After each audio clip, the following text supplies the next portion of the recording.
Good morning, Algebra 2 students. We're going to go over the last topic today that we'll cover this year. It's a quick topic from Chapter 8, which is a whole chapter on something called a rational function.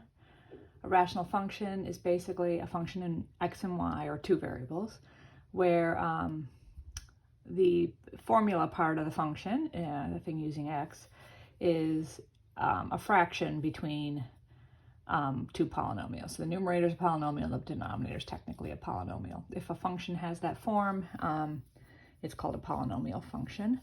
We're going to work today on skills around simplifying polynomial expressions. So we aren't dealing with functions that we're going to graph, we're just dealing with algebraic expressions that we're going to simplify.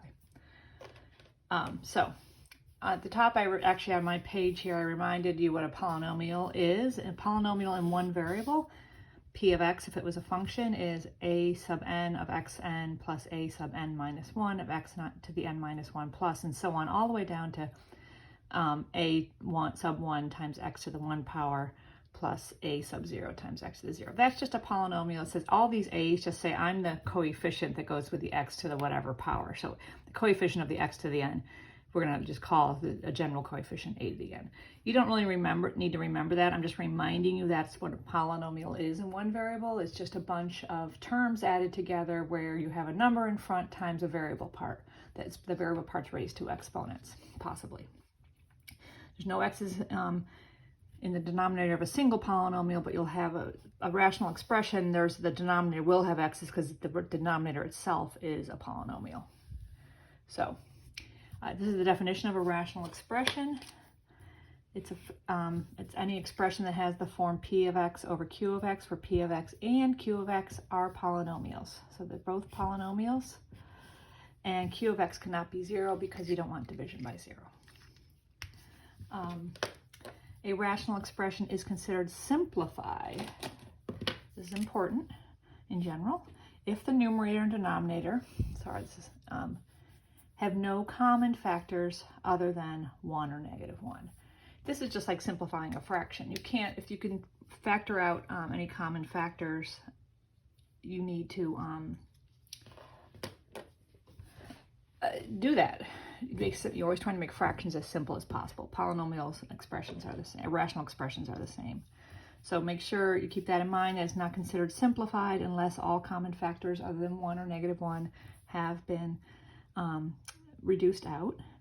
And the way you do that is you simplify rational expressions by dividing out common factors of the numerator and denominator. So here's a very simple demonstration of that. Since c is a common factor of the numerator and denominator, AC over BC equals A over B, because you take that C out. It's multiplied into the top and bottom. It can be reduced out, and therefore that whole thing equals A over B. So we're going to use this general idea on much more complicated problems.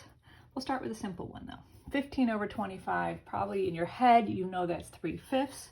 But the reason it's 3/5 is because you can write 15 as 3 times 5, and you can write 25 as 5 times 5, and the common factor of one of the 5s can be reduced out because that equals 1 basically. It's like multiplying a 1 in to your this fraction of 3/5, and so therefore this fraction equals 3 over 5. So that 5 is acting like the C here. You guys already know how to do that. You know how to do this one. You could do this one back when we were simplifying using exponent rules and things like that.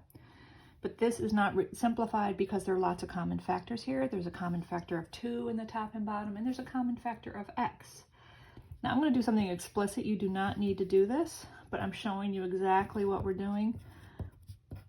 I can think of the top as, you do not need to write this step, but the top means the factorization of 4 is 2 times 2. The factorization of x is x times x.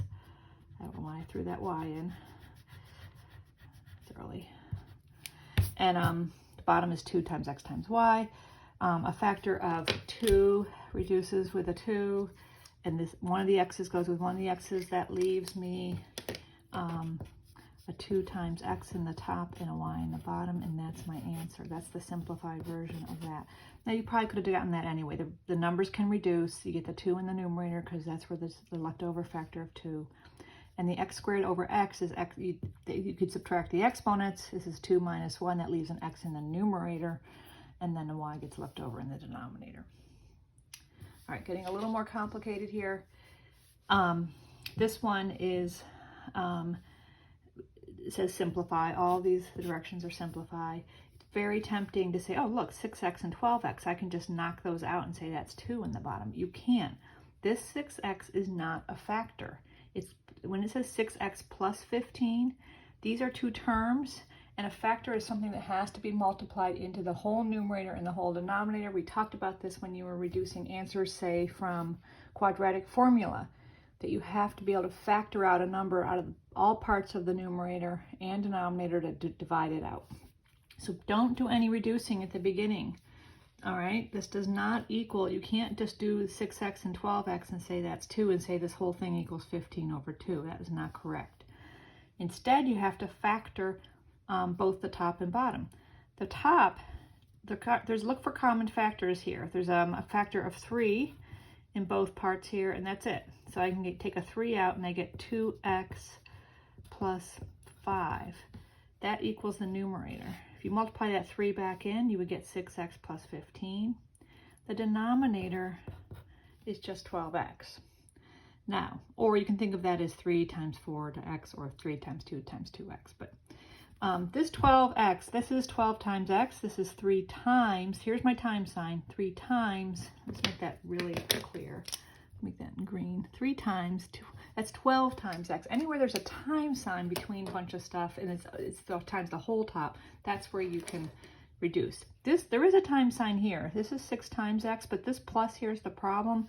Until you start getting things in parentheses with time signs between them, you can't start reducing when you have multiple terms. So the 3 here, I'll do this in this color.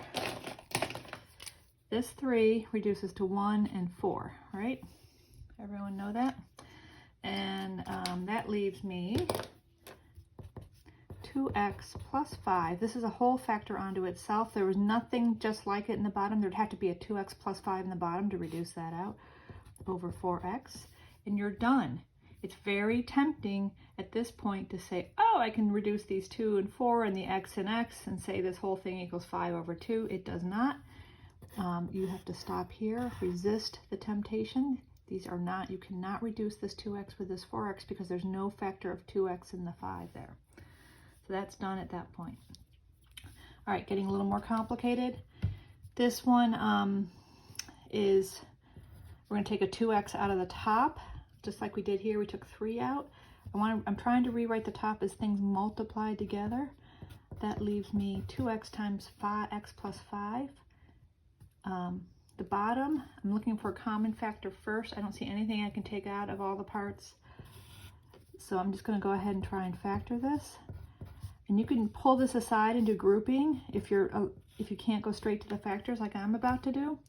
So remember, you can always factor a trinomial by grouping. Just sort of do that on the side and then slide those factors into your denominator, or just sort of keep showing it in the denominator. But I think it's better to do it off on the side and then plop the factors in to the factored version of the polynomial or the rational expression. So I'm going to look at this. I need a 5 and a 1, and I'm looking at this middle term as 16. I can put the 5 in the first factor here and the 1 in the second, or the reverse of that. I'm going to put it in the second though, because the only way I'm going to get 16 is if my outer term here is 15x, my inner is 1x. Those add up to 16, which is what I want. So that's my thinking about why those are the correct factors. That would give me 3x squared plus 16x plus 5 if I FOILed this back out. I'm going to erase this because it's a bit of a distraction. But those are the correct factors of the denominator. This unit's going to require you to go back and practice your trinomial factoring, which is an essential skill carrying into pre-calculus anyway. So I always like this as a wrap-up unit in Algebra 2, because next year in pre-calc, you're going to need your factoring skills. So now we can look for common factors, and the common factor is this x plus 5. It is multiplied. There's like 2 times x plus 5, 3x plus 1 times x plus 5. And that leaves me 2x, this is left behind, all over 3x plus 1. And that's my answer. Now, next one.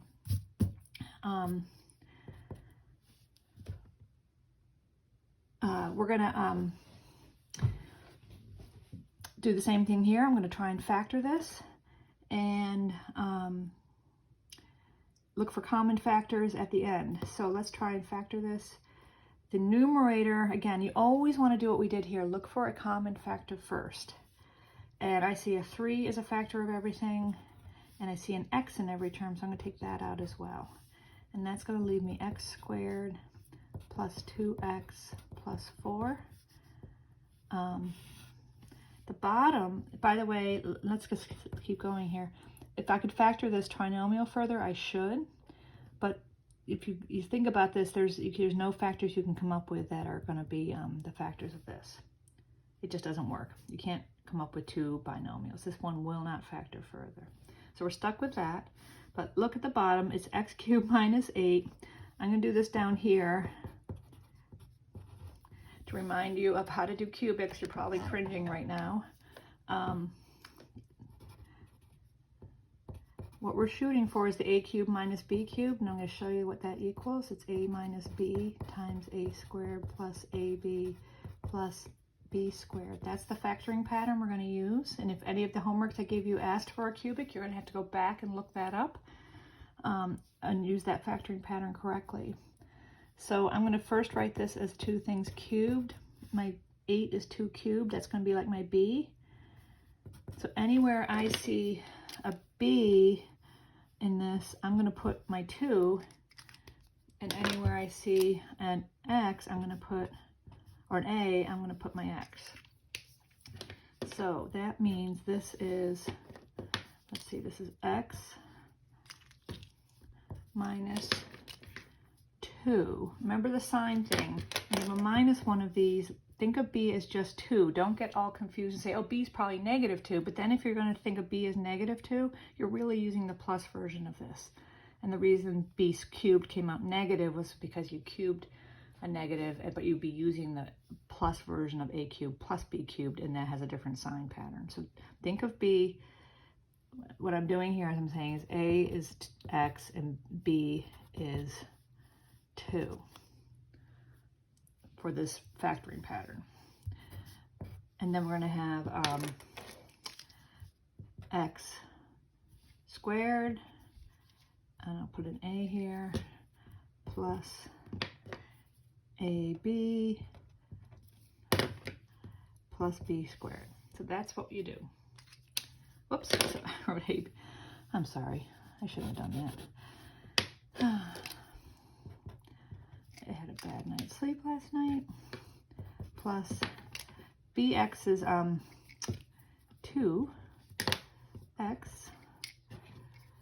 plus 2 squared, which is 4. My bad for writing AB here. I'm sorry about that. Anyway, let's dump this up here.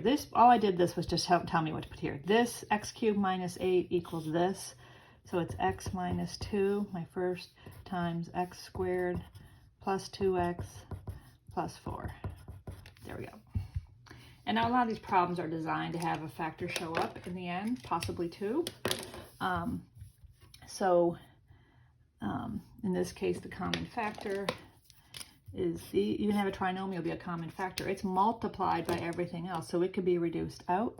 And my final answer is 3x over x minus 2. So that's it.